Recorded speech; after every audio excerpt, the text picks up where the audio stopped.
with the show. This is it. Get ready for truth and common sense. Join the Framers View on Rumble.com to be part of the chat.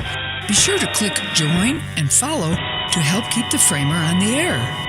Watch the replay on theframersview.com or rumble.com.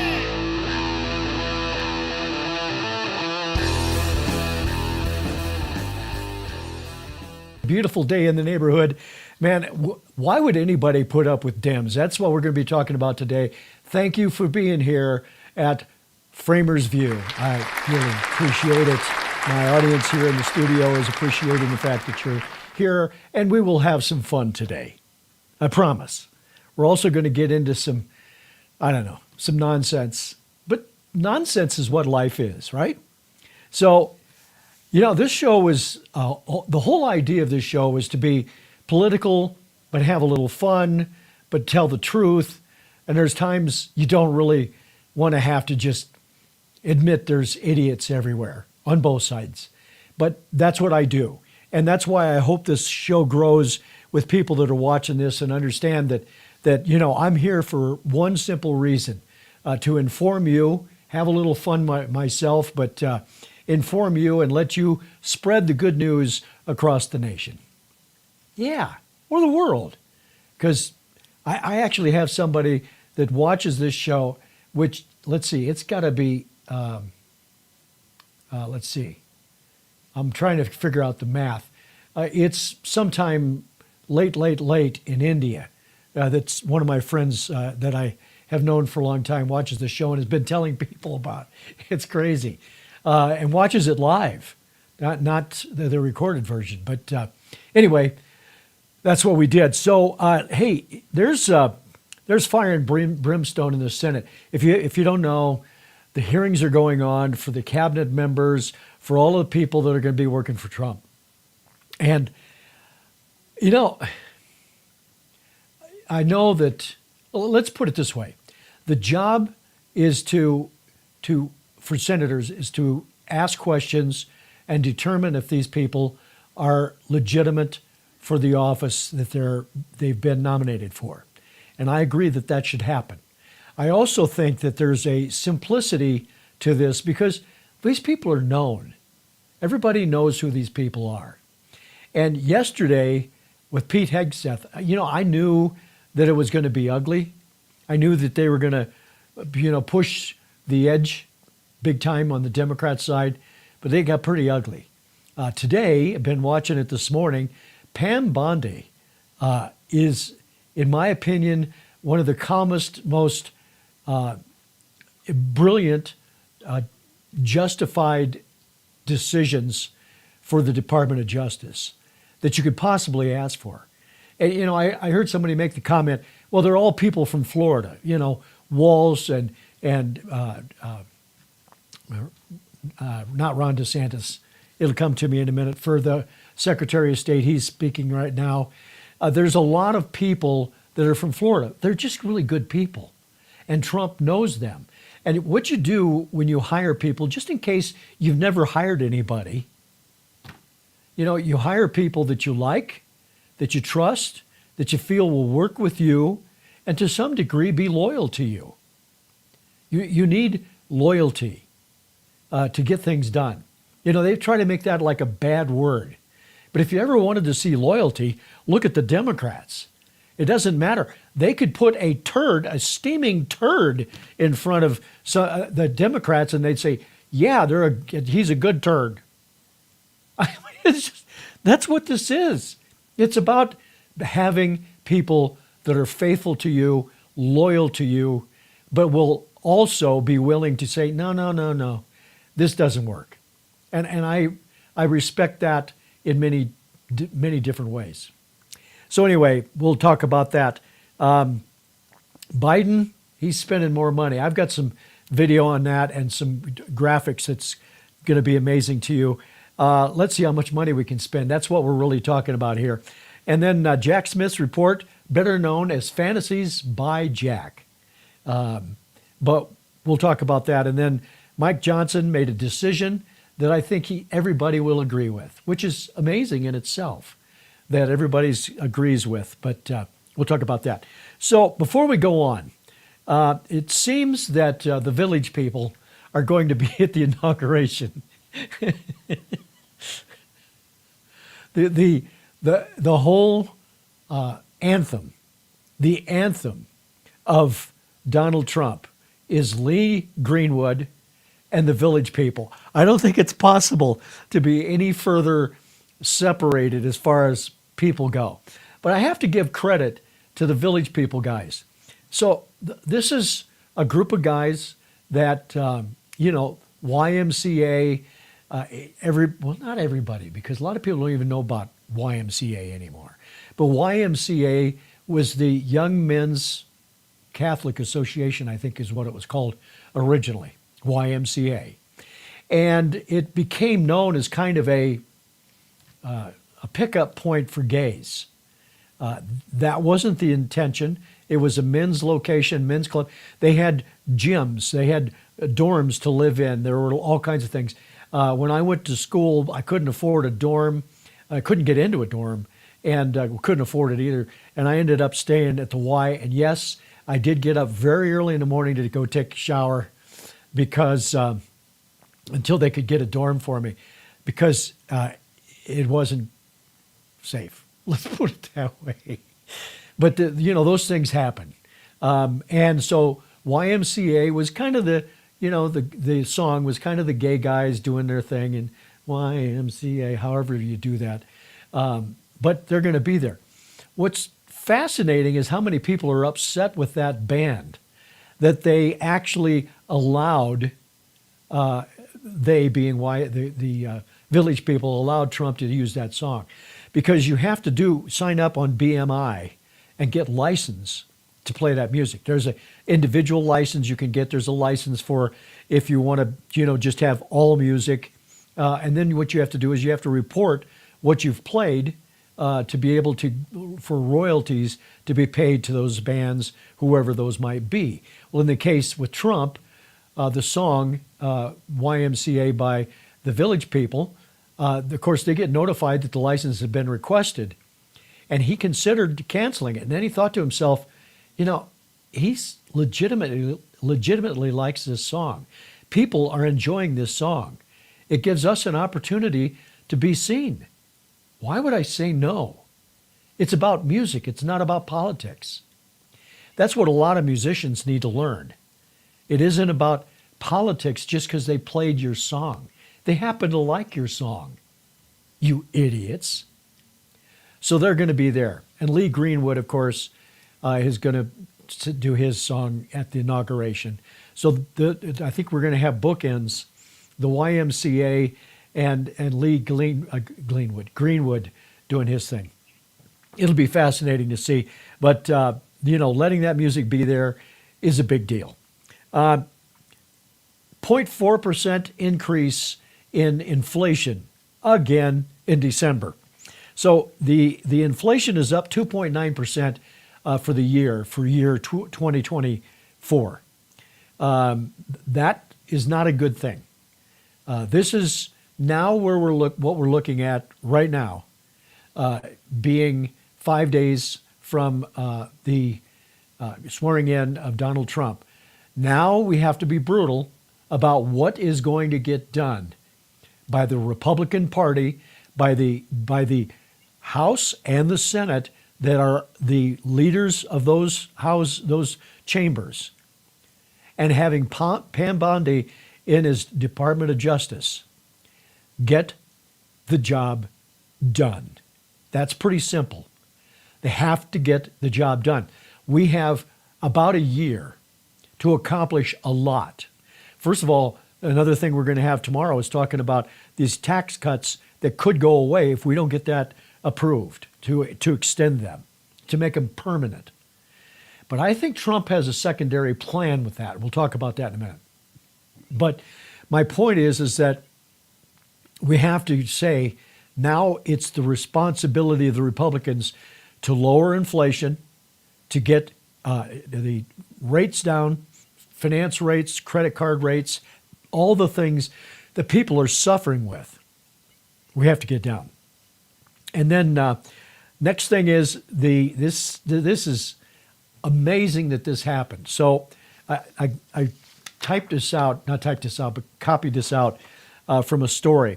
A Kentucky judge declined to immediately sign a police reform consent decree forged by the Justice Department, Garland, and City of Louisville during a hearing one courtroom participant described as a hasty attempt by the Biden administration to hamstring President-elect Donald Trump. The Monday hearing was one of at least 3 instances of ongoing litigation in which the Biden administration is seeking to enshrine progressive policing policies in their 11th hour in a difficult to reverse manner. So the federal judge, Benjamin Beaton, refused to put a rubber stamp on a 240-page reform plan spurred by the 2020 police-involved shooting of Breonna Taylor. Oversight Project counsel Kyle Bronson said in a Tuesday interview. So what they were trying to do is they were trying to make it even more difficult for policing in the United States. And they went to a Kentucky judge that they thought they could get that done with because the governor of Kentucky is a liberal, and he doesn't sound liberal. He's a liberal, trust me. And they thought that they could control this judge, and the judge went, you know what? No, I'm not stamping this one. Not going to happen. So that's where they are. Thank God that didn't happen. They are doing everything they can, and I'm going to be talking about a couple of other things. They being the Democrat administration, better known as Harris-Biden, because Biden wasn't in charge. I'm not sure Harris is either. I am sure that she isn't. But it is just criminal what they're doing. Criminal. All right. So fire and brimstone, I mentioned, was happening in the Senate. But in the House, there was something today that I got that I just had to lead with. Because, fighting, verbal fighting over something is one thing. When 2 ladies get into a fight, women fight way better than men do when it comes to verbal. They are obnoxious. Both of these people can be obnoxious. They are to the point. But there's a lady by the name of Jasmine Crockett. She's a Democrat. She is a complete, absolute left-wing, off the edge, falling to her death for a re-election, I think, politician that had decided to take on Nancy Mace. Now, Nancy Mace, this is about women abuse and rape and all kinds of things that are being discussed in the House. And Nancy Mace has been raped. She's been sexually abused. She's gone through things in her life that has made her, we'll call it, at a higher awareness of what can happen to a woman. And this black biatch that's decided that she's going to talk down to Mace because she's a congressman. Well, watch this. We'll talk about it on the other side.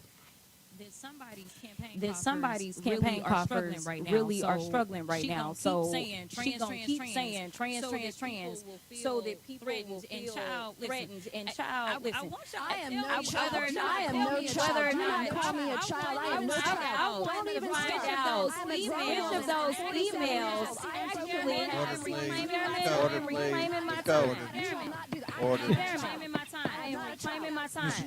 You want to take it outside? I'm going to play this again because you really have to see. So Nancy Mace is clear over on the right side, and Jasmine Crockett is over on the left. Now watch this again.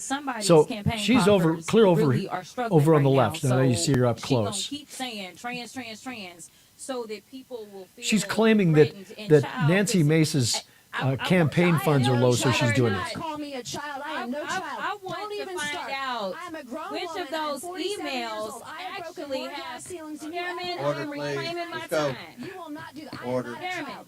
I am reclaiming my time. If you want to take it outside, Let's take it outside. That's something that you can't make this stuff up. It is just the way the Senate and the House operate today compared to 20 years ago. My colleague from wherever, or my good friend from such and such. Those days are gone. Those days have gone so far away that nobody even knows what they are. But I thought I'd show you that because this is the way everything's going to be from now on. And if you watched the Senate hearings yesterday with Pete Hegseth and saw what they did, I'm going to show some of these things. But it is really, I agree they need to do consent and they need to be able to confirm this person. But it's clear what they're doing because Chuck Schumer said, go after him. I mean, he made that comment. That was the idea. Go after him. So when we go to ridiculous, stupid, and unusual things, it's fascinating to me that we also have always have somebody, you might have heard of her. Her name's Kamala Harris. She used to be famous. Nobody knows who she is anymore. But she was talking about the California fires. And, she's clearly incapable of understanding what she says and how it can affect people. But watch this video. It's stunning. She's talking to the people who have lost their homes. Watch this. There is still so much work. That firefighters, police officers are doing. FEMA and others are doing that is about search and rescue. It's critically important. To the extent you can find. Anything that gives you an ability. To be patient in this extremely dangerous and unprecedented crisis. So let's be patient. So let me just let you think about this for a minute. Imagine you've got, it's you and your husband, your 2 kids. You've lost your house. You've lost your cars or car. You see cars outside everywhere that are just burned down to the metal and some of that's melted. Everything's gone. Everything's gone. Try to wrap your head around that. Everything is gone. And some idiot is going to tell you to be patient? What are you thinking? So put yourself in these parents' position. Where do I put my kids? Where do we go? Where do we live? Do we have family close? If we don't, we maybe have enough ID to get a plane ticket, but how do we get a plane ticket? There's no cell service. There's no landlines. There's no internet. There's no way to get a hold of an airline and get an airplane ticket to go someplace to a family member to stay for a lot of people. What do you do with the kids for school? Oh, well, they can do mobile learning. They can do learning from home. Home's gone. Gone. Well, they can do it, they could do it on their phone. There's no internet. There's no computers. Well, let's drive up. Oh, wait a minute. Their car's burned to the ground. Burned. Gone. They have whatever's on their back and whatever the good people are doing to bring food, to bring clothing, to bring some possibility of survival. Thank God this happened in an area where it doesn't get down to 10 degrees at night. There'd be a lot of people who would be dying. Now we're finding out about people that are dead in these homes. It's happening. But back to the family situation. These people are, patience is one thing, but we heard Newsom say a few days ago, well, you know, it's going to take us at least a year to get started on this. A year? The insurance companies, are they out there? What are they doing? And speaking of the insurance companies, now they're saying that there's a possibility that these cars that got burnt to the ground will not be covered by their insurance. I just saw this. I haven't had a chance to read it. The headline was bad enough. So now you have a house that's gone, but a mortgage that continues. You have taxes to pay that are due, and there's nothing to help these people. You owe your taxes. Well, okay. How do you do that? How do you pay the taxes? Maybe you've got them escrowed. If you've got a mortgage, you've got them escrowed. And of course, having a mortgage means you've got a house to pay for that doesn't exist anymore. And when you get the money to build another house, you have to pay for that with the insurance money. And I would bet that almost no one has enough money to pay for to rebuild their home. And there are going to be scammers and bad news people out there. You know, I'm not going to just go on and on and on with this, but it is frightening what could happen for these poor people. This is catastrophic, beyond catastrophic. It's bad enough. Colorado, we get the wildland fires. Marshall Fire, it was almost 1,000 or was 1,000 homes that burned in literally like 4 hours. Gone. Fire department could do nothing. They had water. There's nothing they could do. The winds were blowing 100 miles an hour. But, you know, the houses are this far apart, and once it got started, it's just no chance. And you know, when you're in a residential area like that, you wouldn't expect that fire could get started like that. But it can happen. There's circumstances. Now the wind's blowing again in California. All right. That's all I got for that. I'm not going to rail on Newsom and all of the idiots that are in charge, because it serves no purpose at all. Serves no purpose. So, as you know, most likely you know, when a new president comes in, many times the people that go to the press conferences each day, when the press secretary does her thing or his thing, whoever that person might be, they have new people that take over as the question people from each network. You know, ABC, CBS, NBC, Fox, Newsmax, CNN, MSNBC, all of those.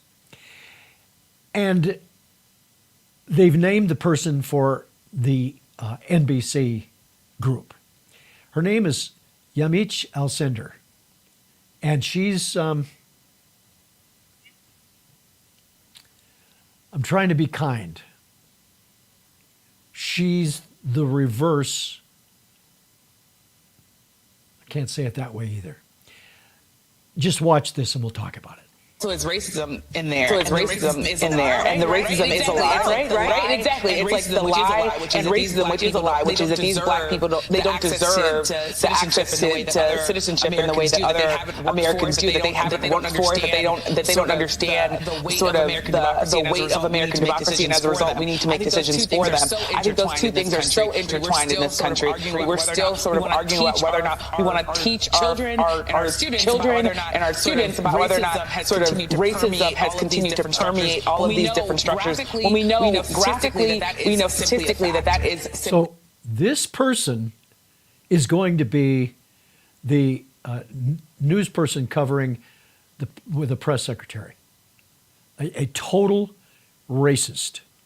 And I say she's a racist because of this. She thinks that all people other than blacks are after her. She thinks that they've had no opportunities even up to this point. She thinks that blacks have trouble even being citizens. And this person is going to be, you know, it's just craziness. And why they would pick this person other than DEI I don't know. But, drop the crap. That's the only way I can put it. Why are we going like this still? I saw a video and I can't find it, and I will find it. Tim Scott, he was on The View, and he talked about how blacks have so much more opportunity than they've ever had, and we're so much better off than we used to be. This is a black guy. And is it perfect? No, it's not. There's people that hate Southerners because they have a Southern drawl, that because they think they're stupid. There's people that hate people in Maine because of their accent. I don't know. There's just all kinds of craziness. But we must tamp that down to some degree. And more importantly, the blacks have been given so much more opportunity.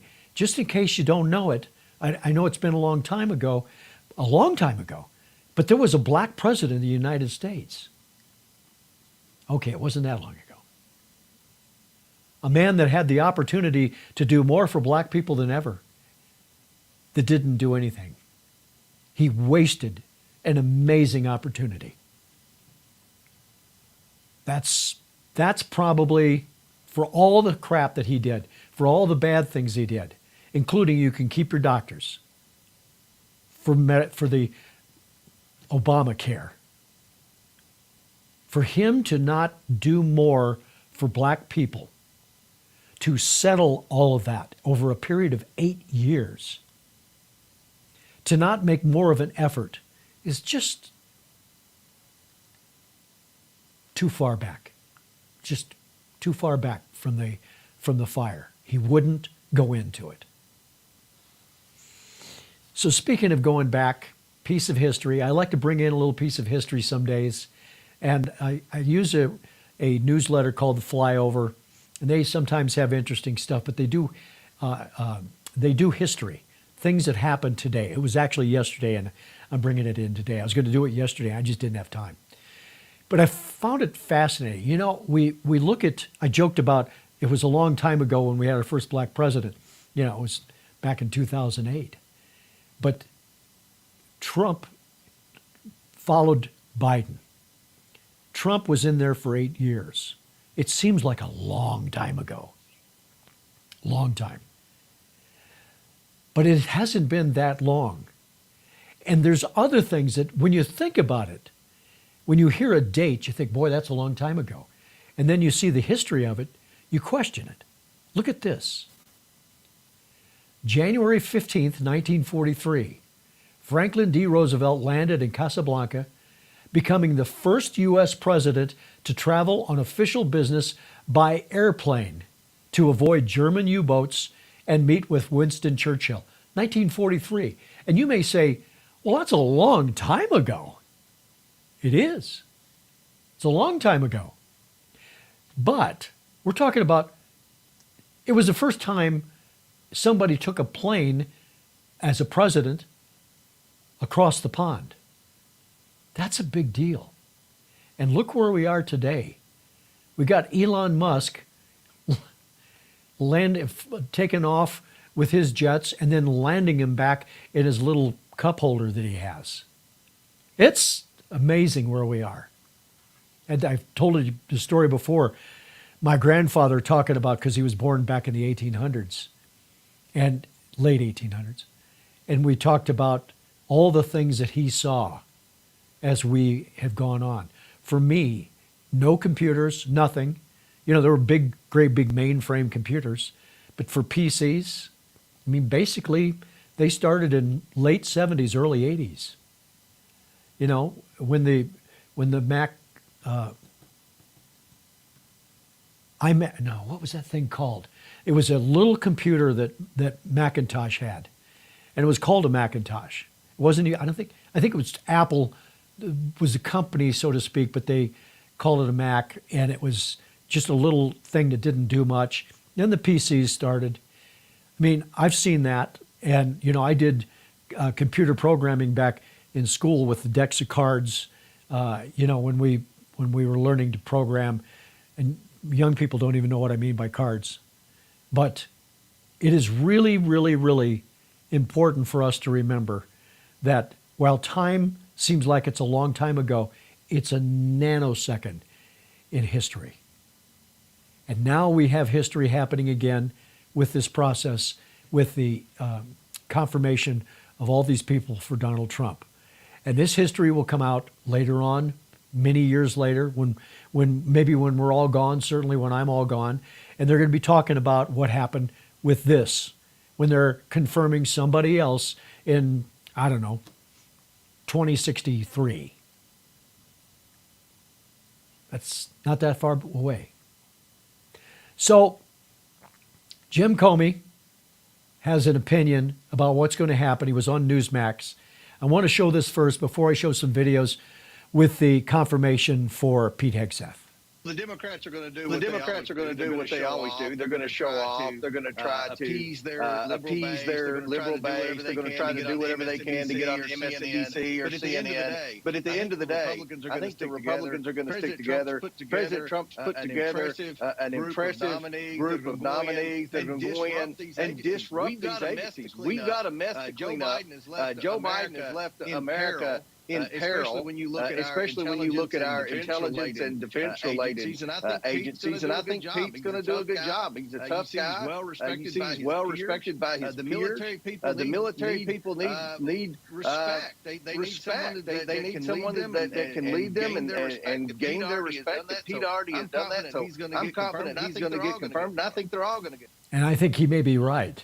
I think they all might get confirmed. Because of what I've seen so far. What I've seen so far is from an outsider that understands how politics is. And we're going to see some of this here in a minute. But there's always something that overcomes the nonsense. This morning when they started the Pam Bondi questioning, it was really... I said to Marie, it's almost like we're looking at two totally different stories. Because the Republican side, they pointed out all the great things that she's done, the things that she does, all the volunteering work she does, all of those things. And then the Democrats making her sound like she is the worst person that's ever existed. And if you didn't know anything, if you came from Mars and you got here and you saw this, you'd go, are they talking about the same person that's that blonde that's on the screen? Is that the same one? Or what's going on? That's what the Martian would say. By the way, one of my dear friends, YMCA stands for Young Men's Christian Association, not Catholic. There's more Christians than just Catholics. But anyway, thank you, Marie. I appreciate that. Another Marie. I like all Maries. So anyway, this is an example. So they were pounding on Pete Hegseth. He's got some history. Okay, he's on his third wife. He cheated on his wife, had a baby with another woman, things like that. He was a drinker. As I was watching it yesterday and listening to it, I was thinking to myself, you senators, and I literally was thinking of this, and then I got this video and I thought, yeah, no kidding. The things that happen by senators, the things that they do, politicians, because of the opportunities that come to them, can get into trouble so easily. And then you take a guy like Pete Hegseth, who is a big-time military believer, lover, supporter. He is a good-looking guy. He was on TV on Fox, and you get opportunities thrown at you that people don't understand. You just can't understand it. Just a sidebar here. When I was a disc jockey, clear back in the 70s, we used to have what was called a request line. And while the records are playing, you pick up the phone. Hey, will you play Seasons in the Sun? Yeah, sure. Hang up the phone. You think, God, I don't want to play that song again. But Those kind of things happen. And then you go someplace and these young girls are coming around you and they treat you like you're in a band. And I always thought to myself, why would you care who I am? I'm just doing my job on the radio. And then it gets to your ego a little bit. And you think, wow, I'm pretty cool. It happens. Well, when you become a senator or you become a congressperson, same thing happens. So people get in trouble. They do bad things. But Pete Hegseth says, and I believe him from all the things he said, he's tried to change. So Mark Wayne, who's a GOP senator, did a great job with this. Watch this. I think you'll enjoy it. I guess I better use the senator for Virginia starts bringing up the fact that what if you showed up drunk to your job? How many senators have showed up drunk to vote at night? Have any of you guys asked them to step down and resign from their job? And don't tell me you haven't seen it because I know you have. And then how many senators do you know have gotten a divorce before cheating on their wives? Did you ask them to step down? Did you ask them to step down? No. But it's for show.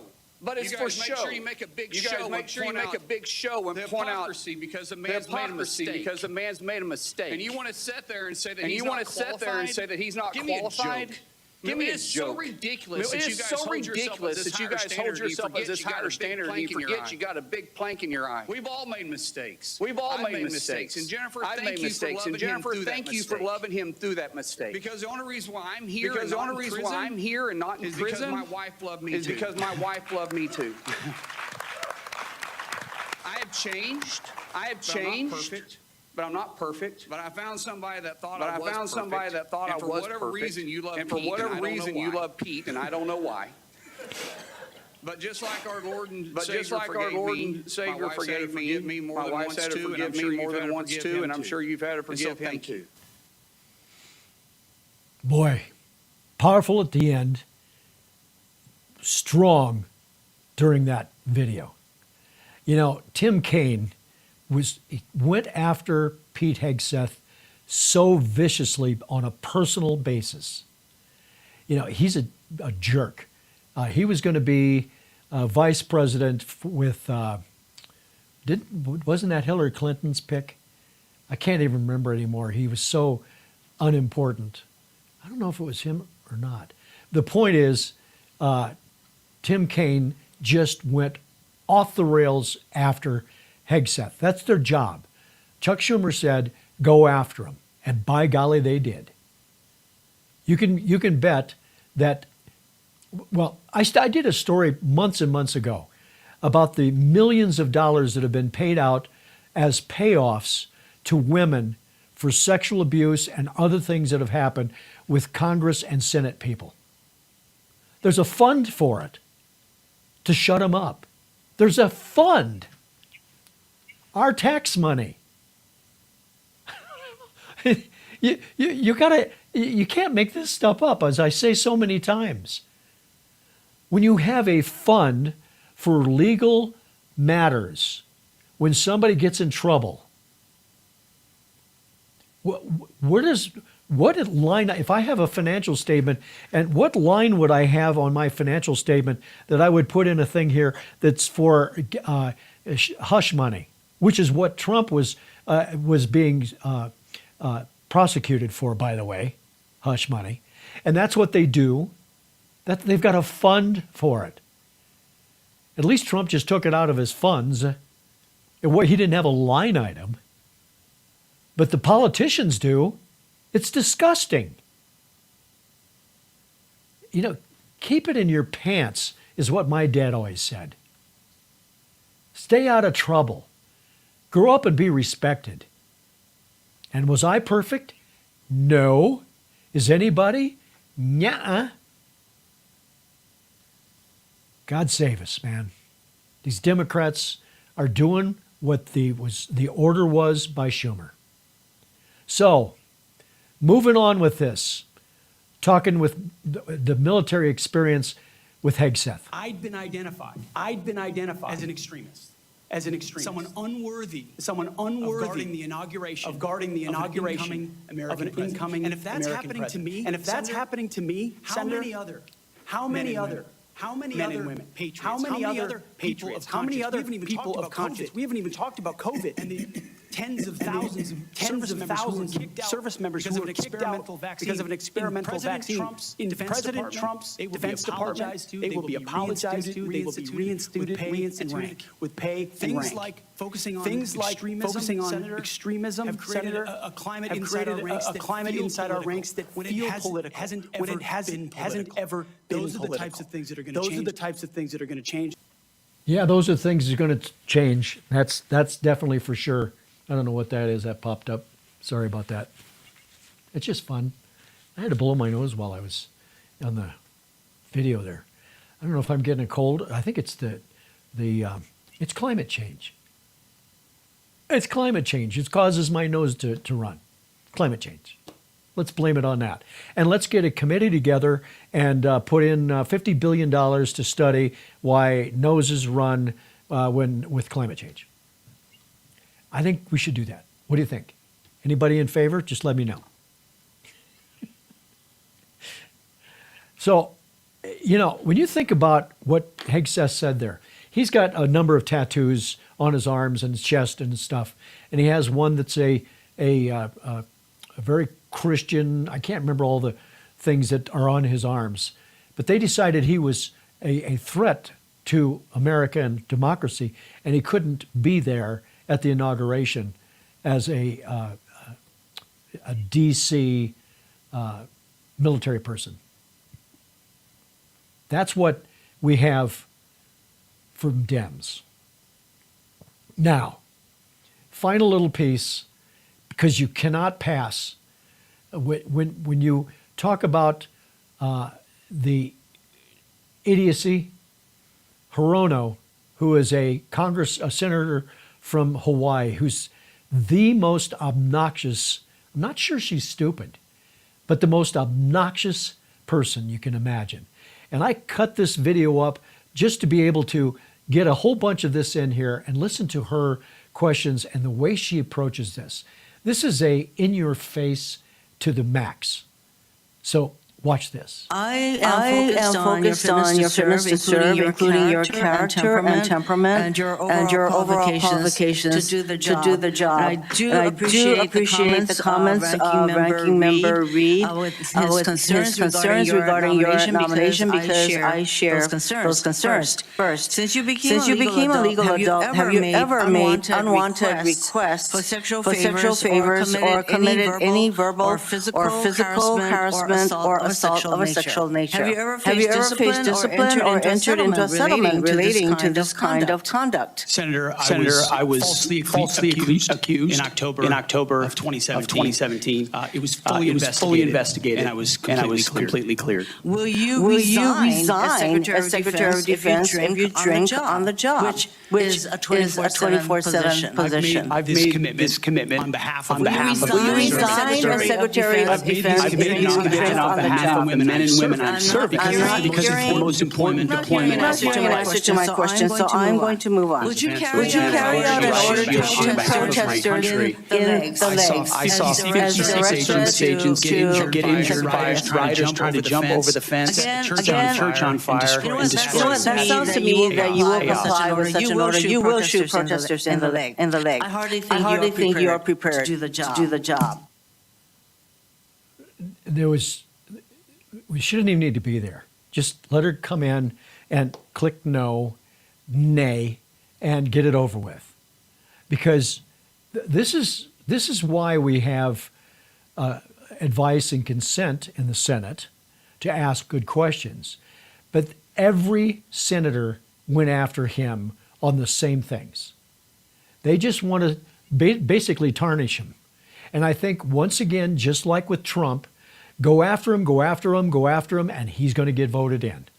And it's because of what they've done, not because of what they stopped. They didn't stop anything. He's going to be confirmed, I think. And it may have some Democrats voting, which will be hell to pay for those people. It'll probably be people that won't be staying in the Senate. We don't know. We'll find out. Hirono's did the same thing with Pam Bondi this morning. I'll have some stuff on that tomorrow, but it just goes on and on and on. Why? Look, if you don't like a person, ask some intelligent questions. Ask some questions that actually mean something instead of just targeting people. You can't even target in the NFL anymore. We can't even slam helmets into other guys' heads, which is stupid to do, which is the same thing as senators that do what she does and all the other ones, Tim Kaine and the others. Mark Wayne addressed it the best. I just can't get over how crazy it is. And we'll see what happens today. Because I think there's 6 people being questioned today, all the way from Secretary of State to just many other positions. And the FBI with Kash Patel, I don't think that's until next week sometime, because they can't get enough information on him. He's been around forever. Anyway, so Joe Biden, as I mentioned to you earlier on, is on a rampage. He's going to spend every penny he possibly can. It's, again, disgusting. But look at this. I'm going to show you this. Education Department cancels another $4.2 billion in student loan debt. The White House says it has forgiven more than $183 billion in owed student loans over the past 4 years. In the final days of his term, President Joe Biden announced the cancellation of federal student loan debt for more than 150,000 more borrowers. Now, if I had a school loan right now and I didn't get forgiven, I'd start a lawsuit. Where does it end? What about my school loans that I had to pay off? Which wasn't last week, by the way. But where do you draw the line? I don't know. I don't see how they can possibly do this and not have somebody come after them big time over that. So the latest round of relief provides $1.26 billion for 85,000 individuals who attended schools that, love this, that allegedly cheated and defrauded their students. That's one of the things they can choose when they file for this forgiveness. Cheated and defrauded their students. You can actually go in and choose that choice. Well, what do you suppose they did? 85,000 of them said that they were defrauded. I guess that means you didn't get a good enough job so you can claim that? I mean, it really is kind of where you have to be looking at this. $2.5 billion for 61,000 borrowers with total and permanent disabilities. Now, I don't know, they don't make it very clear if these are borrowers for school or borrowers for something else, but it's $2.5 billion and $465 million for 6,100 public service workers. What? What are they getting? And how did that get decided? Why are we doing this? I literally don't understand this. In any way can I understand this. So, he's out there spending. We've got inflation up 0.4% in December, 2.9% increase in the year of 2024. Increase. It isn't getting better. When Biden stood there and said, the economy's great, it's the greatest economy in the universe. Shut up. It's stupid. It's just stupid to even think you could say that and anybody would believe it. So we talk a little bit more about this spending. Look at this. Biden's parting gift to America, another $2 trillion deficit. The Congressional Budget Office just reported its last monthly report on the Biden fiscal record. Can you say calamity? For the first 3 months of fiscal year 2025 that began in October 1st, the government borrowed $710 billion, almost 200 million more than the same time last year. Now remember, they don't go by calendar year, they're fiscal year. So it starts in October 1. 710 billion, 200 billion more than last year. That's craziness. Revenues are down 2%, and spending was up a gigantic 11%. In short, the red ink is piling up higher, not lower. This is supposed to be a recovery. If you want a good laugh, remember when Biden claimed he reduced the deficit more than any other president. Boy, isn't that the truth. Unleashed prosperity. That's Stephen Moore and his guys. They're brilliant people that keep track of stuff and know things that you don't even have access to know. But here's what's important. Because the words are one thing, but when you see a graph and see what's really happening, it is graph, but it's a different type of graph. Take a look at this. October to December revenues and outlays. Revenues. The green is 2024 and 2025. So revenues was $1.108 billion in 2024. In the first quarter of 2025, it's down to $1.083 billion. But the outlays, 2024, by comparison to 25, it didn't even fit on the chart. The outlays are insane. It's craziness that we could have $1.762 billion spent in the first quarter compared to the outlays in 24. This is just for the first quarter, 24 to 25, year for year. He's doing this to hurt Trump. If you don't believe that, that's fine. I can't force you to think. But this is his way of getting everybody. And speaking of getting everybody, there was a story today. Jill Biden is finally speaking out and is so upset with guess who, and that's not the band from the 1960s. She's upset with Nancy Pelosi because she's the one that got that awful woman got Joe Biden out of the election because he would have won. You know he would have won. He would have beaten Trump. I showed you evidence of that yesterday. No, he wouldn't have. Wouldn't have happened. Well, I mean, we don't know that for sure. But his numbers were worse.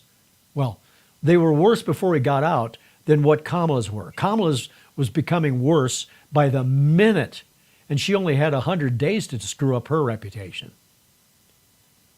And speaking of reputation,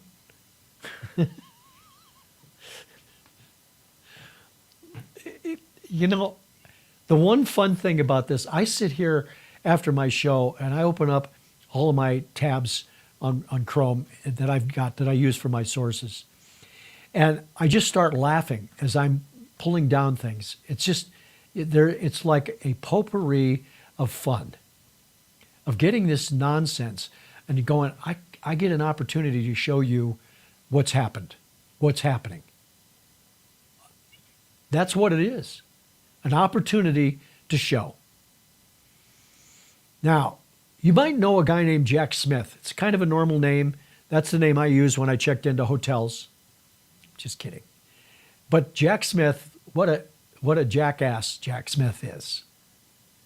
Takeaways from Special Counsel Jack Smith's report on January 6th and Trump's efforts to overturn the 2020 election. We'll get into this after I read it. The evidence was there to convict Donald Trump. That's what he says. That's the simple and powerful conclusion from former special counsel, was not supposed to be special counsel, Jack Smith, in his final report on Trump's effort to overturn the 2020 election. January 6th attack on the U.S. Capitol. Smith's 137-page report released overnight because they had to wait till the one day that they had to wait until they could release it because of courts.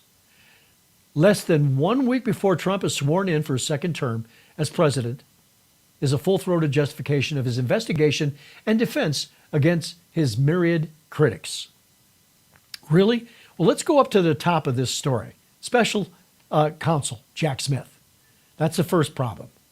He was never approved to be able to be a special counsel. That has to happen in Congress. A Department of Justice person can't just make somebody special counsel. They have a group of people that are approved for that. Kind of like if you're a lawyer, you can't just go speak in front of the U.S. Supreme Court. You have to go through a process and be approved to speak in front of the U.S. Supreme Court. And it's probably that way with states, but I just know it as a federal. So that's number one. Number two, his idea up higher, efforts to overturn the election, that they had enough evidence to convict him. He says, I would have been able to convict him. A jury would have convicted him. He doesn't know that because they never had the case. First of all, it was nonsense. And secondly, well, you can, make anything out of a ham sandwich or whatever they say. I don't remember what it is. Doesn't matter. So that's where we are today. A stupid, ridiculous process that never stops. It just never stops. Why is this guy even allowed to speak any? Well, he should be allowed. Freedom of speech. But to get this press, for him to be able to claim that he could have convicted him, he doesn't know that. You talk to most lawyers, I've got a lot of friends that are lawyers, there just wasn't anything there. Not to convict him. And the January 6th thing, nobody wants to play the part where he said go and protest peacefully. Nobody wants to talk about the fact that he called for 10,000 military personnel in D.C. at the Capitol because he knew the protest was going to go on and he didn't want it to get out of hand. Nobody wants to talk about the fact that assets from the FBI were in there helping people go into the Capitol. Nobody wants to talk about that. Nobody wants to talk about the pipe bombs that were at the DNC and RNC, which everybody knows was Plan B if January 6th didn't occur. It was all planned. And, now Pam Bondi is being eviscerated by these idiot Democrats because she didn't trust that there was a fair election. I'm not sure it was a fair election either. There's no way to know. But that's what happens. All right, final story. You might remember about a week and a half ago, Biden said that the flags will not be raised to full staff when President Trump is sworn in on January 20th. It's going to stay down for the death of Jimmy Carter, which is completely against what happens since Dwight Eisenhower. The flag, no matter what, always goes to full mast when there's a inauguration. And then it comes back down. Well, Mike Johnson made a decision for one.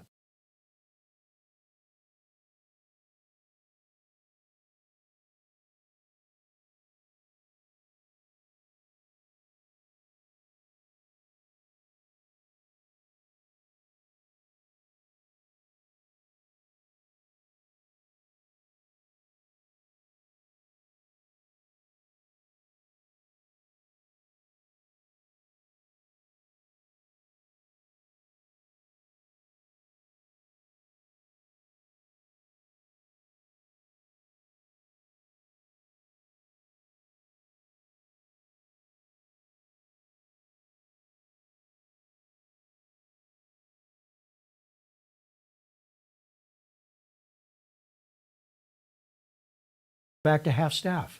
It's pretty simple. Somebody goes up there, brings the flag up to the top, inauguration's done, bring the flag back down. Okay, yeah. Tie it up. We stay there till January 29th. What do you say? That's what Mike Johnson did. Thank you, Mike Johnson. I'm glad he did it. All right, that's the show for today. Hey, tomorrow will be another day of fun and frolic, reminding you that next Monday, when the inauguration is going on, of course, that will happen my time at 10 o'clock in the morning, which is noon East Coast, which is an hour before my show. So I'll try to grab some parts of the inauguration so that I have that live. When we come on, if there's things that follow, I'll have that in there. I would love to have people, somebody say, hey, I'd love to be on your show and talk about this. You know, doesn't matter which one of my favorite viewers are that watches it. I'd love to have that happen. And we can bring you in. I think I can bring in 10 people. I know I won't get 10 people to come in, but we could do that. So there you have it. Hope you enjoyed the show today. This was an important day to point out the bureaucracy and the lunacy of the Democrats. So until tomorrow at 1 o'clock Eastern time, when I'll come back with more stuff for you to make notes on in your 3-ring binder that says Framers View Notes. Notes. Talk to your friends. Carry your notebook with you. Hi. I know stuff. That's what you should do. Anyway, till tomorrow, carry on. Thanks for your support. Join the Framers View Monday through Friday at 1 p.m. Eastern.